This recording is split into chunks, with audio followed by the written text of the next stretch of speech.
Next on ABC7's Good Morning El Paso weekend, a stabbing in the Lower Valley puts a man in the hospital and sends police looking for suspects. It's tax-free weekend in the borderland, just in time for back to school. All the details on what and how you can stock up on. And we're asking you to help us save a life today. The Humane Society Telethon continuing the mission that many of us also support. And a storm track weather, Stephen. Temperatures back up into the triple digits. It's going to be hot these next couple of days. I'll have those details coming up. This is all the news you need to start your Saturday, August 6th. ABC7's Good Morning El Paso weekend starts right now. Live, where news comes first. From the Mesilla Valley and Las Cruces to El Paso and the borderland. This is ABC7's Good Morning El Paso weekend. Well, good morning, El Paso, and thank you for joining us. I'm Andrew J. Polk. Police have not said if any arrests have been made in last night's stabbing. It happened just after 8 o'clock last night in the 8200 block of North Loop in El Paso's Lower Valley. We have new video this morning as police were on the scene. Police blocked off Joseph's Lounge, but no word if the stabbing happened inside the lounge or not. Police dispatch say the man was taken to the hospital with serious injuries. We are working to find out more. We'll update you if we get any new information on air and online at KVIA.com. Police say no one was injured in an attempted alleged robbery yesterday afternoon. Happened around 2 o'clock at the Chase Bank located at the 200 block of Main Street. That's in downtown El Paso. Our crews were on the scene as police were taking a man into custody. Police say once officers were given a description of the suspect, they found him still inside the bank on the second floor. Details about the robbery and the suspect's identity have not yet been released. And an accidental explosion at a bar in Rouen, Normandy in northern France sparked a deadly fire earlier this morning. The fire killed at least 13 people and injured others, according to police. Witness says a major street was blocked and a security perimeter was set up around the bar. Local media reported that a birthday party was taking place at the bar and that the victims were between the ages of 18 and 25. Switching to our storm track weather now, we've seen a bit of a cooler week, but it isn't expected to stick around. Our storm track weather team has the triple-digit temperatures could be returning this week. So storm track meteorologist Stephen Decatur has our first forecast. Good morning, Stephen. Good morning, Andrew. Temperatures are going to be climbing as we head into the weekend, right around 100 degrees. You can see Doppler radar this morning actually had some activity earlier near Las Cruces. There may have been some thunder, lightning that woke you up if you lived in Las Cruces early this morning. We also had a thunderstorm over El Paso last night as well, so you're waking up to some puddles in the area. But that's all lifting northward, and it does look like we are going to stay dry as we head into the afternoon. Just a slight chance of rain in El Paso and Las Cruces today. Temperatures currently in the 70s, so it is starting off fairly nice out there. Just a little humid with those rain showers overnight, but again, it's going to be a fairly dry afternoon. Most locations do stay dry as we head throughout the day. So coming up, I'm going to be talking about that isolated storm chance for the day today, show you that feature track model, plus temperatures, again, near 100 degrees the next couple of days. So we're adding to that triple-digit count so far this year. And those rain chances, well, they're decreasing for now, but they're going to be increasing as we head into the middle of next week. Andrew? All right, thanks, Stephen. Check back in just a bit. Meantime, though, this morning shoppers are getting ready to head to the malls and just about every other store that sells back-to-school items. This weekend is tax-free weekend for both Texas and New Mexico.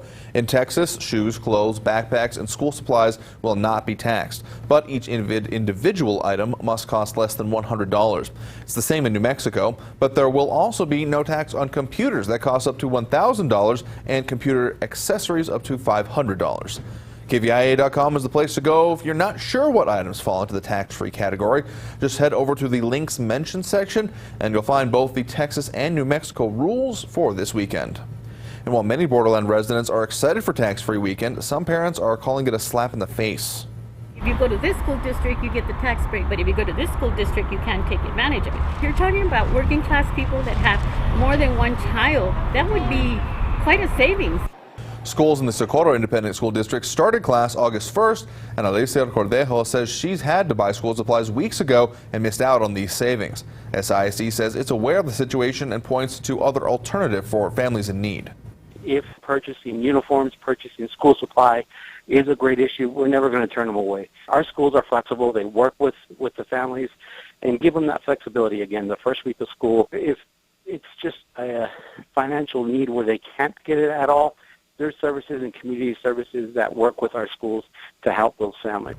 SISD says it prefers the current school schedule and doesn't see a change in the near future.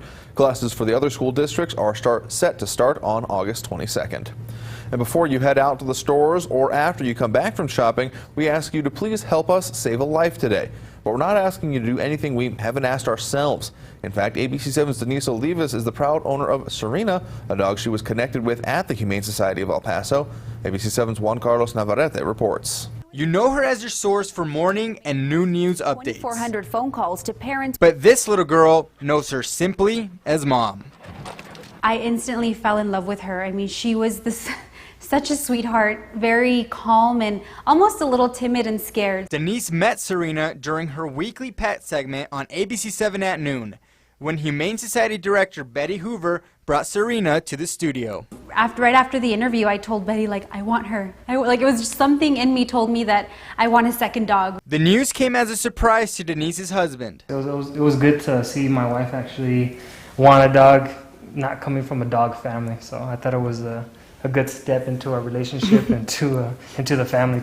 Adjusting to Serena was not always easy. She's a bit of an escape artist, like getting off her leash. Serena.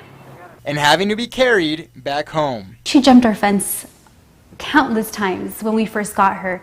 And yes, it was frustrating. Yes, it was a challenge, but we're extremely happy with Serena. And I don't think we could have picked a better dog for, to complete our little family. So next time you watch Denise Olivas here on ABC7, think about the life she saved and think about how you could do the same. Juan Carlos Navarrete, ABC7. And we invite you to join us this afternoon to help save a life and more as we host our annual Humane Society Telethon. We'll be from 4 p.m. to 11 p.m. You can donate by phone, online, and even by text. You can go to our website, KVIA.com, to start up right now. And the Texas First Lady made a stop here in the borderland yesterday. She spoke on Texas and philanthropy, or as First Lady Cecilia Abbott calls it, Texanthropy. It's an initiative Abbott spoke about during a nonprofit business summit at UTEP. She talked about the importance of volunteering for nonprofit organizations, saying Texans are generous by nature. The crowd listened as she explained the purpose of her initiative that was launched earlier this year. Because of your generosity, kindness, and hard work, Texas is a better place. And through my Texanthropy initiative, my hope is to inspire more Texans like you to answer the call to service. Her Texanthropy initiative has a website where you can find resources on organizations you can volunteer with. We have it listed under our links mentioned section over at KVIA.com. Happening today, El Paso Reps Emel Costa and the Welcome Home El Paso Vietnam Veterans Committee is holding the ribbon cutting for the Museum Veteran Exhibit. It's part of several events happening in August to honor Vietnam veterans. The ribbon cutting will be held at the El Paso Museum of History at 501 Santa Fe Street at 10 a.m. The exhibit will have Vietnam memorabilia, and the digital wall outside the museum will have stories of veterans and their families. The exhibit will be free and open to the public through November 11th during the museum's regular hours. Also happening today, the 5th annual Big Latch On. The event raises awareness of the benefits of breastfeeding. The event participates in the world record for the number of women breastfeeding at the same time. There will also be health information, goodie bags, and raffle prizes. It's free and open to the public and will take place at Bassett Place, located at 6101 Gateway Boulevard. Registration is this morning at 9, and the countdown begins at 10:30 a.m. And of course, don't forget to pick up your copy of the El Paso Wink. This week, only in El Paso Wink, how $110 million in private investment is changing downtown El Paso, and there's more on the way. Also, we've got the complete list of projects and why the first place Chihuahuas say things are only going to get even better for the team and ballpark attendance, and what the chances are that you'll be paying more to the city in property taxes next year. El Paso Inc. is online at PasoInc.com and available for home and business delivery. Call the number there at the bottom of your screen, 534-4422, to subscribe. There's a whole lot going around town this weekend. And coming up on Good Morning El Paso weekend, a lot of it's happening around downtown El Paso specifically. What you need to know as you might try to get around. And later, a dramatic end to a SWAT situation in far east El Paso with police rescuing children in the middle of the standoff. Time now 8:09 just for 8:10. Taking live look at traffic this morning. I-10 Missouri moving along just fine. No major problems to report across the borderland. I-10 and Piedras got a little graphic in place of the screen, but you can see behind it traffic again there moving along just fine. There are some closures going on, but in storm track weather, Steven.